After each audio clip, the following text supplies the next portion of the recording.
हरिवरासनं स्वामी विश्वमोहनं हरिदधीश्वरम् आराध्य पादुकं हरिविमर्दनं स्वामी नित्यनर्तनं हरिहरात्मजं स्वामी देवमाश्रये।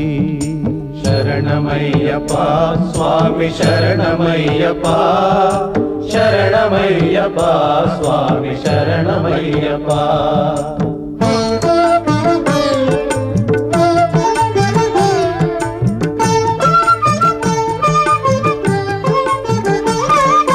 शरणकीर्तनं स्वामी शक्तमानसं भरणलोलुपं स्वामी नर्तनालसम् अरुणभासुरं स्वामी भूतनायकं हरिहरात्मजं स्वामी देवमाश्रये।